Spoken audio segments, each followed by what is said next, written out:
What's our housing provider tip of the week? Housing provider tip of the week. What we did this year, getting ready for lawn season, is think about our 25 by 100 deep, 125 deep lots here in Chicago. All you people that own your 2 and 3 flats, some single families are set those similar lots, but to hire a lawn service to come out just costs $35 just for them to show up, usually per push. And some of these have such small, you take a deck, you take some sidewalk, and they have such a small strip of grass. So what we did on a few properties, we worked with a few owners to take that small strip of grass that was left and maybe convert it to mulch or convert it to rocks.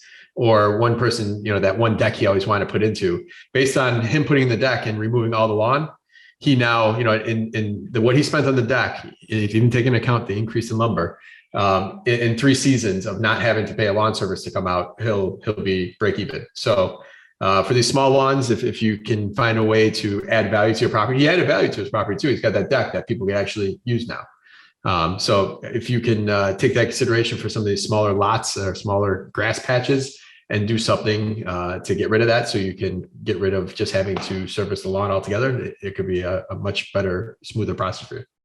Yeah, I love that. We actually, and if you're going to be playing in almost like an A space as well, the synthetic turf, right? It's going to cost much more upfront, but the smaller the area, the quicker you'll get that ROI. Yes.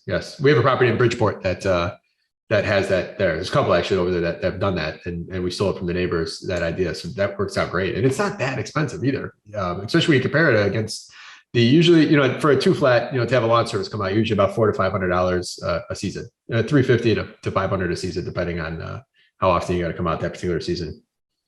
Yeah. And if your current yard is crappy already and you need new sod, that's the time to do it, right? Yes, exactly. Don't just get it done in one shot there.